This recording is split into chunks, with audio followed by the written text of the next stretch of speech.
Witam Was, moi drodzy. Dzisiaj taki inny filmik, mianowicie wpadło mi takie pytanko od kogoś, w sumie wpadło już tu kilka razy, że ma nietolerancję na nabiał wszelkiego rodzaju, czy można coś z tym zrobić. Ogólnie ja nie polecam za bardzo jedzenia nabiału, ponieważ ma to ze sobą kilka konsekwencji. Jedna z takich konsekwencji to jest na przykład zawsze zapchany nos, dużo różnego rodzaju flegmy, szczególnie gdzieś tam w gardle, czyli jakieś częste bóle gardła przez ten właśnie zatkany nos, kwaśny zapach potu, to też jest jedna z takich rzeczy, która bardzo często właśnie ma miejsce, kiedy spożywamy nabiał, szczególnie jakieś sery, tego typu rzeczy, takie przetworzone już produkty, to właśnie taki typowy kwaśny zapach daje z tego wszystkiego. No i też bardzo często powiększone węzły chłonne oraz oczywiście powiększone migdałki, to też wszystko ma tutaj związek z nabiałem. Ale kiedy już ktoś bardzo się upiera i chce to zrozumieć, dlaczego to tak się dzieje, to jest taki jeden mały szkopuł w tym wszystkim, który się może do tego przyczynić. Ogólnie mówi się, że każdy ma określoną pulę enzymów na nabiał, żeby tą po prostu laktozę rozbijać w jelitach i móc ją strawić. Najczęściej z tym problemy mają Azjaci, ponieważ u nich najczęściej występują nietolerancje właśnie na różnego rodzaju produkty mleczne. U nas z tym bywa różnie. Jedni to tolerują, jedni tego nie tolerują. Niektórzy tolerowali, już nie tolerują, ponieważ można by powiedzieć, skończyła im się ta pula z tym wszystkim, jednak to tak do końca z tym nie jest. Po pierwsze musimy sobie odróżnić mleko od mleka podobnego. To pewnie większość z Was już wie, że mleko, które jest w kartonikach, te tak zwane UHT i tak dalej, to już nie ma za bardzo nic wspólnego z mlekiem, ponieważ po prostu zostało to spasteryzowane i nie jest to już jak gdyby mlekiem, to jest napój mleczny, ponieważ definicja mleka określa pewną temperaturę, której nie wolno przekroczyć. A tutaj jak wiemy, to ta temperatura została przekroczona, kiedy była pasteryzacja, więc nie jest to już mleko. Kolejnym tutaj problemem jest to, że teraz ludzie, którzy mają nietolerancję różnego rodzaju mlecznych produktów, kiedy nagle pójdą i kupią sobie mleko od wiejskiej krowy, ale od takiej jednej wiejskiej krowy, to nagle tej nietolerancji nie będzie. Dlaczego? Już tłumaczę.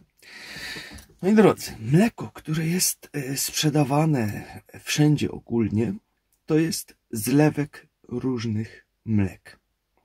Tak, ponieważ nie jest to od jednej krowy. Tylko po prostu tam każdy daje, ten da 10 litrów, ten da 20 litrów, ten da 30 litrów, ten da 50 litrów, ten da 2 litry i nie wiadomo co jeszcze. To się miesza wszystko do kupy. I teraz te litry, które ktoś tam na przykład dał, to też nie jest od jednej krowy, bo on tam wydoił na przykład 5 krów. I już to jest zmieszał wszystko razem. Kolejny też tak pomieszał. Teraz później podjeżdża ta cysterna, która to zbiera i wszystko się do tego miesza. Koniec końców mamy tam mleko może od 100 różnych krów. Tak. Każde to mleko ma inne właściwości. Pomimo, że jest to jak gdyby od krowy, ale nie wiecie jakiej krowy. Może być od krowy zdrowej, może być od krowy chorej, może mieć ta krowa jakieś inne problemy, jakieś zapalenia w wymionach na przykład mogą być. Tutaj jest naprawdę ogromna mieszanka tego wszystkiego. Nie wiecie, czym była ta krowa karmiona, czym była ta krowa karmiona, czym była ta krowa karmiona. Ta mogła mieć siano, ta mogła mieć trawę, ta mogła mieć paszę, ta mogła mieć jakieś produkty GMO, ta mogła mieć jeszcze co innego. I się to wszystko po prostu razem miesza do jednej kupy. Teraz, kiedy my taką mieszankę tych przeróżnych mlek wypijamy, i mogą tam być pewne rzeczy, na które my reagujemy. Załóżmy, że krowa miała jakieś zapalenia w środku, w organizmie, więc automatycznie będą tam też substancje prozapalne w tym wszystkim, na które nasz organizm będzie reagować. I to wszystko po prostu wtedy wrzucamy do jednego wora i sobie to pijemy. Jeszcze prawdopodobnie było to spasteryzowane, czyli już nie jest ogólnie mlekiem, tylko było produktem mlekopodobnym. I na takie coś wtedy organizm może zareagować. Podobnie jest z wszystkimi wyrobami mlecznymi, które są, czyli wszelkiego rodzaju sery, serki, nie wiem co tam jeszcze wszystko jest, jogurty, śmietanki, nie wiadomo co. To też nie jest od jednej krowy. To też jest zlepek przeróżnych krów, który tam w środku jest wrzucony do środka. I to jest jeden z takich bardzo częstych problemów tego wszystkiego. Ogólnie no, można kupować też, bywają mlekomaty, gdzie mamy mleko surowe, które nie jest spasteryzowane, no to wtedy byłoby mleko. Jednak pamiętajcie, że to też będzie nadal zlepek różnych mlek. Więc wtedy po prostu trzeba znaleźć kogoś, kto ma krowę i poprosić go, żeby ci dał mleko tylko i wyłącznie od jednej krowy, którą zdoił. A nie teraz, żeby to pomieszał jeszcze z kilkoma mlekami, tylko od tej jednej krowy.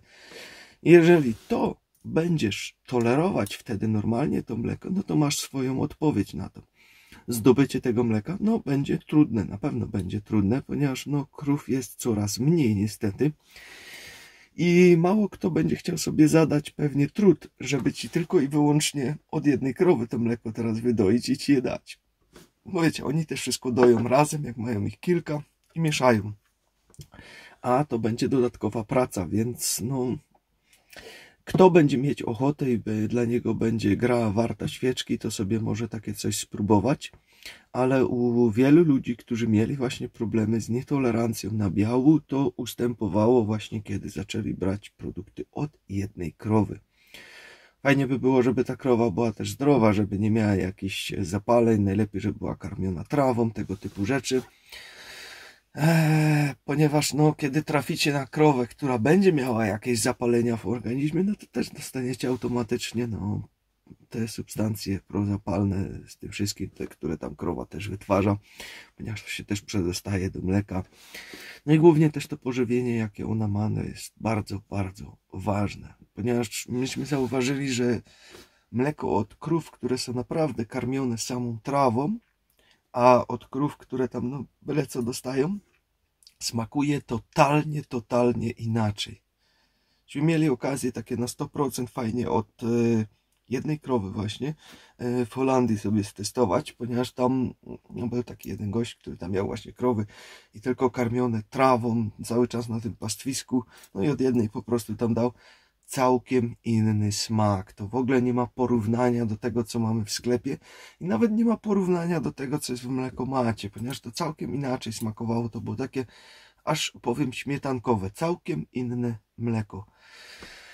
To jest taki smak mleka, który się pamięta bardzo często z dzieciństwa, którego dzisiaj no bardzo ciężko już znaleźć. I to jest wielka różnica w tym wszystkim. Czekamy na wasze komentarze. Życzymy wam miłego dzionka. Tyle na dziś. Trzymajcie się. Hej!